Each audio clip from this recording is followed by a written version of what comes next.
Professional web development কোর্সের 11তম ভিডিওতে সবাইকে স্বাগত জানাচ্ছি। আমি মোহাম্মদ জাহিদুল হক। আমরা গত দুটো পর্বে আমরা কিভাবে HTML এর মধ্যে CSS ইনক্লুড করতে পারি, একটা হচ্ছে যে ইন পেজ বা ইন্টারনালি যুক্ত করতে পারি, আরেকটা হচ্ছে এক্সটার্নালি কিভাবে একটা CSS ফাইলকে আমার HTML ফাইলের মধ্যে ব্যবহার করতে পারি সেটা আমরা দেখিয়েছিলাম। তো আজকে আমরা একটু CSS এর আরও কিছু কাজকর্ম শেখার চেষ্টা করব। তো চলুন একটা নতুন HTML পেজ আমরা তৈরি করে ফেলি প্রথমেই। আজকে যেহেতু হচ্ছে আমাদের লেকচার নাম্বার 11, তো আমরা দিয়ে দিই, এটার নাম হচ্ছে লেকচার 11.html। তো একটা নতুন একটা ফাইল খুলে ফেললাম। তো চলেন এটাকে একটু আমরা ওই লরেম ইপসাম যে আমাদের একটা পেজ আছে এখান থেকে কিছু এক্সাম্পল নিয়ে নিই। হ্যাঁ, তো কিছু এক্সাম্পল নিয়ে নিই। যেমন এটা হচ্ছে একটা হেডিং, আমি এটা হেডিংটা কপি করে এখানে রেখে দিই। হ্যাঁ, এগুলো এরকম একটা জিনিস বানানোর চেষ্টা করব। তো এটা নিব না, হোয়াট ইজ লরেম, এটা নিই। হ্যাঁ, এটা নিলাম, এটা কপি করে পেস্ট করে দিলাম। এটা এখান থেকে আমরা এই প্যারাগ্রাফটা নিয়ে নিলাম। হ্যাঁ, এই প্যারাগ্রাফটা নিয়ে নিলাম, কপি করলাম, এখানে এন্টার দিয়ে এখানে প্যারাগ্রাফটাকে নিয়ে নিলাম। আরেকটা কি প্যারাগ্রাফ নিব, আরেকটা নিলাম, কপি করলাম, কপি করে এখানে পেস্ট করে দিলাম, আর আরেকটা প্যারাগ্রাফ নিয়ে নিলাম। এটা হচ্ছে একটা ডেমো টাইপের জিনিস আর কি, যে বারবার লিখতে অনেক কষ্ট হয়, তো এই কারণে এটা এখানে পেস্ট করে ফেলা। তো আচ্ছা, ঠিক আছে, এটা হচ্ছে আমার লেকচার নাম্বার 11। ঠিক আছে, তো চলেন এটার একটা একটা HTML ভাব দেওয়ার চেষ্টা করি, ঠিক না? তো কি করা যেতে পারে, HTML যদি আনতে চাই, কনভার্ট করতে চাই, ইন দ্যাট কেস আমাকে দিতে হবে যেটা একটা, সেটা হচ্ছে যে HTML। HTMLটা যদি শেষ করি, তো এখান থেকে HTMLটা ক্রস করে নিয়ে একেবারে সবার শেষে দিয়ে দিলাম। ঠিক আছে, এটা পেস্ট করে দিলাম, তার মানে এটা HTML চলে আসলো। কীরকম জানি ভাঙাচোরা হয়ে গেল, ঠিক না? ভাঙাচোরা হয়ে গেল। তো HTML এর ভেতরে আমরা দিব হচ্ছে হেড। তো হেড দিলাম, হেড শেষ করলাম, হেডের ভেতরে থাকবে হচ্ছে, হেডের পরে থাকবে হচ্ছে আমার বডি।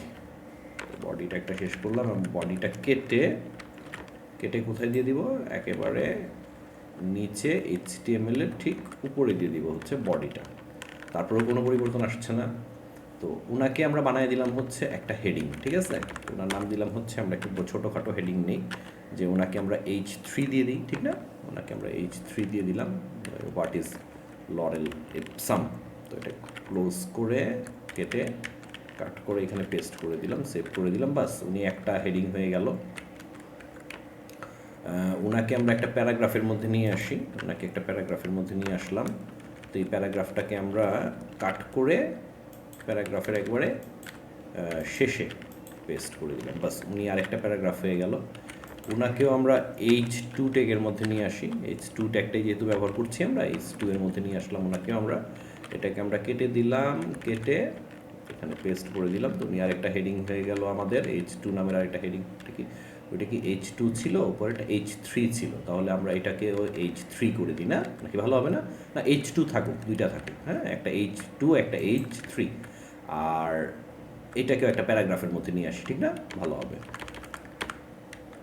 তো এটাকে আমরা একটা প্যারাগ্রাফের মধ্যে নিয়ে আসলাম। তো এই প্যারাগ্রাফটা কেটে এখান থেকে ক্রস করে দিলাম, ক্রস করে প্যারাগ্রাফটা একেবারে সবার শেষে বসায় দিলাম, ঠিক না? একটা পরের লাইনে বসায় দিই। তো এখানে প্যারাগ্রাফটা নিয়ে নিলাম। তো সবাই মোটামুটি একটা প্যারাগ্রাফের মতো জিনিস আসলো। তাহলে আমরা এখানে ব্যবহার করছি হচ্ছে 3টা ট্যাগ, একটা হচ্ছে H1, একটা হচ্ছে H2, আর একটা হচ্ছে প্যারাগ্রাফ। তো এটার মধ্যে আমরা কিছু CSS ব্যবহার করব। তো এক্সটার্নালি আমি CSSগুলো ব্যবহার করব, ঠিক আছে না? তো এক্সটার্নালি CSS ব্যবহার করার জন্য আমাদের জন্য কী করতে হবে, আমাদের করতে হবে যে এক্সটার্নাল যে ফাইলটা আছে সেটাকে হেডের মধ্যে লিঙ্ক করতে হবে। তো লিঙ্ক করার জন্য তো আমরা এখানে লিঙ্ক দিলাম, ঠিক আছে? লিঙ্কের পরে লিখতে হবে কি, REL, রিলেশনটা দিতে হবে। এটা কি, স্টাইল শিট, রিলেশনটা হবে হচ্ছে স্টাইল শিট। আর টাইপ হবে কি, টাইপ হবে টেক্সট বা CSS, ঠিক আছে? তারপরে হবে হচ্ছে H রেফারেন্স। হ্যাঁ, H রেফারেন্স কোনটা আসবে, লেকচার 10.css, ঠিক আছে না স্যার? তো এটা শেষ হওয়ার পরে শেষ করে দিলাম আমরা, দিয়ে এটাকে সেভ করে দিলাম। কোনো পরিবর্তন আসছে না, কারণ লেকচার 10.css যেটা রয়েছে, একটা কাজ করতে পারেন আপনারা, এখান থেকে দেখবেন যে ভিউ অপশনটা রয়েছে। হ্যাঁ, এখান থেকে সিম্পল আসলে দেখবেন একটা অপশন রয়েছে, এটা হচ্ছে ভিউ অপশন। এখানে যদি আপনারা ক্লিক করেন তাহলে এখানে দেখবেন যে হরাইজন্টাল স্প্লিট নামের একটা অংশ রয়েছে।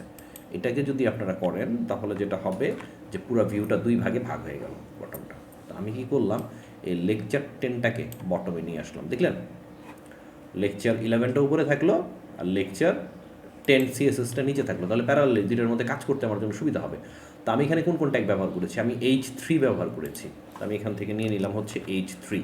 তো H3 এর মধ্যে কি আসলো, কালারটা কি চলে আসলো? কালার চলে আসলো হচ্ছে ব্লু ভায়োলেট, কালার চলে আসলো ব্লু ভায়োলেট, ঠিক আছে না? তারপরে ব্যাকগ্রাউন্ড কালার হয়ে গেল ইয়েলো, অ্যান্ড টেক্সট লাইন কী হয়ে গেল? সেন্টার। আমি সেন্টারে রাখতে যাচ্ছি না ওর। আচ্ছা, একটা গেল হচ্ছে, এটা গেল H3 এর ক্ষেত্রে। তো আমার আরেকটা ট্যাগ রয়েছে হচ্ছে H2। তো H2 এর কাণ্ডটা কী ঘটবে? তো H2 নিয়ে দেখেন, আমি যখন নাকি H2টা সিলেক্ট করে ফেলেছি, এই ট্যাগটা সিলেক্ট করে ফেলেছি, এখানে কিন্তু তাকে দেখাচ্ছে যে আপনি এখন H2তে কাজ করছেন। এটা ব্র্যাকেটসের একটা মজা, ব্র্যাকেটস নিয়ে কাজ করতে গেলে মানে এই ফ্যাসিলিটিগুলো আপনি পাবেন নর্মাল টেক্সট এডিটরের চেয়ে ভালো।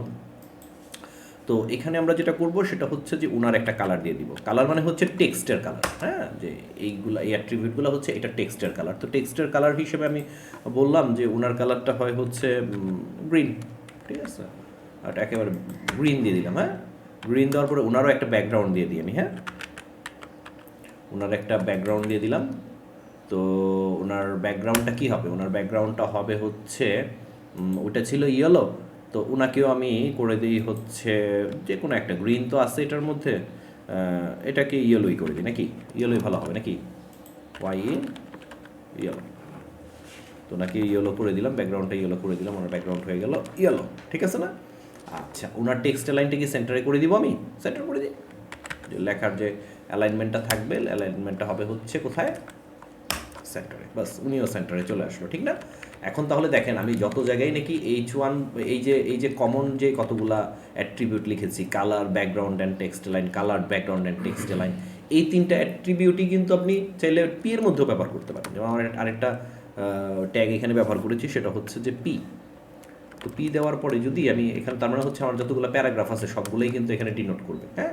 তো পি এর মধ্যে আমি কি লিখতে পারি? পি এর মধ্যে আমি চিন্তা করলাম যে আমার যে প্যারাগ্রাফগুলো হবে, তো ওদের টেক্সট লাইন কী হবে? ওদের টেক্সট লাইনকে আমি করে দিলাম হচ্ছে জাস্টিফাই। খেয়াল করুন, ওদের টেক্সট লাইন জাস্টিফাই, দেখছেন যে কী সুন্দর করে দুই পাশে সরাই গেছে, হ্যাঁ, ছড়াই গেছে না? এটা যদি জাস্টিফাই আপনি না দিতেন, আপনি যদি এটাকে সেন্টার করতেন, হ্যাঁ, তাহলে কী হতো? একবারে সেন্ট্রালি চলে আসতেছে, ঠিক না? প্যারাগ্রাফটা কি আসতেছে? সেন্ট্রালি চলে আসতেছে। সেন্ট্রালি না করে ওদেরকে আমি কী করে দিলাম? জাস্টিফাই করে দিলাম, জাস্টিফাই করে দিলাম, দেখছেন? তো সঙ্গে সঙ্গে ওরা টেক্সট লাইনটা জাস্টিফাই হয়ে গেল। তো আমরা এখানে চাইলে কী করতে পারি? ফন্টের সাইজটাও ঠিক করে দিতে পারি। আরেকটা অ্যাট্রিবিউট হচ্ছে ফন্টের সাইজ, লেখাগুলো কোন সাইজের হবে। তো লেখা আমি মনে করেন 14 পিক্সেল না, আর একটু বড় করে দিই, ঠিক আছে? 32, এটা 32 আর অনেক বড় হয়ে যায়। তো প্যারাগ্রাফের অক্ষরগুলো করে দিলাম হচ্ছে 20। আপনার যেটা ভাল লাগে, হ্যাঁ, 18, হ্যাঁ, লুকিং গুড, 18 ভাল লাগছে, আমি এটাকে 18 করে দিলাম, ঠিক আছে না? ফন্ট সাইজটা আপনি ফন্ট সাইজ কিংবা ফন্ট এটা আরও অংশগুলো দেখো। তো আমি চাইলে আরেকটা জিনিস দিতে পারি, সেটা হচ্ছে যে টেক্সটের সাইজে যেরকম পরিবর্তন করতে পারি, আরেকটা কাজ করতে পারি যে ওনার ব্যাকগ্রাউন্ড দিয়ে দিব। আপনি চাইলে কিন্তু প্যারাগ্রাফের মধ্যে ব্যাকগ্রাউন্ড দিতে পারেন। তো আপনি ব্যাকগ্রাউন্ড দিয়ে দিলেন, হ্যাঁ, আপনি ব্যাকগ্রাউন্ড দিয়ে দিলেন। তো ব্যাকগ্রাউন্ড আপনি প্রত্যেকটা দিলেন হচ্ছে রেড। আমি রেড পছন্দ করি, নিয়ে সাইন্স বিশ্রী, খুবই বাজে লাগে। তো রেডের চাইতে আমি এখানে দিতে পারি হচ্ছে ব্লু। ব্যাকগ্রাউন্ড হিসেবে আমি দিলাম হচ্ছে ব্লু, ব্লু। ও বাবা, ব্লু প্রচণ্ড ইয়া হয়ে যায়। তো ব্লু যদি হয় তাহলে আমি ওর কালারটাও চেঞ্জ করে দিই। ওর কালারটা আমি দিলাম হচ্ছে সাপোজ হোয়াইট। ওর কালারটা দিলাম হচ্ছে হোয়াইট। দেখলাম মানে আপনার পছন্দ মতো, ইট লুকস ভেরি অড। আমি যা করতেছি এগুলা মানে খুবই নোংরা টাইপের কালার, কিন্তু বাট মানে আপনাদের বোঝানোর জন্য আর কি, যে কীভাবে আপনি আপনার ট্যাগগুলোকে, আমি কাজ করছি হচ্ছে CSS এর মধ্যে পরিবর্তন হয়ে যাচ্ছে অল ওভার দ্য আমার HTML ফাইলের সব জায়গার মধ্যে পরিবর্তন হয়ে যাচ্ছে। আপনি চাইলে কিন্তু আরেকটা ট্যাগ ব্যবহার করতে পারেন, এটা হচ্ছে বর্ডার। বর্ডার নামে একটা ট্যাগ রয়েছে, আমি H3 এর মধ্যে বর্ডারটা 2 এর মধ্যে দিই, হ্যাঁ, H2 এর মধ্যে দিই। তো H2 এর মধ্যে একটা ব্যবহার করতে পারেন, সেটাকে আমরা বলি হচ্ছে, এখানে অবশ্যই সেমিকোলনটা দিয়ে দিবেন। তো এখানে দিলাম হচ্ছে বর্ডার দিলাম। তো বর্ডার দেওয়ার পরে আমি দিলাম হচ্ছে এটা 2 বর্ডার সলিড, বর্ডার সলিড।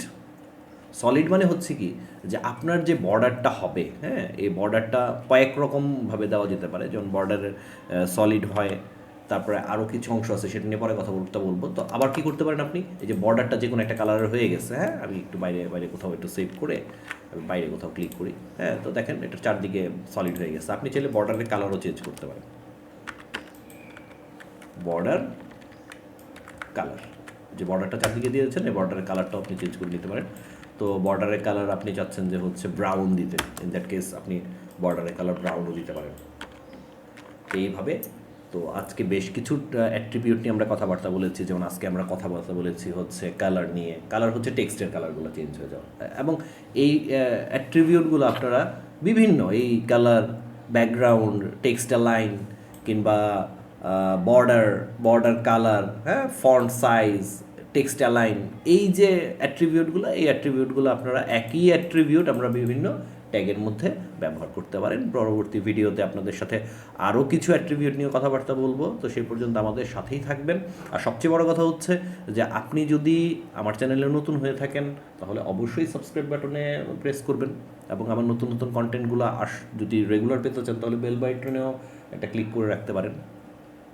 কিন্তু আমি প্রেফার করব যে হুট করে না দেখে আপনারা আমার একেবারে প্রথম ভিডিও থেকে আস্তে আস্তে দেখেন, প্রত্যেক দিন শেখার মধ্যে থাকেন, অল্প অল্প করে শেখেন।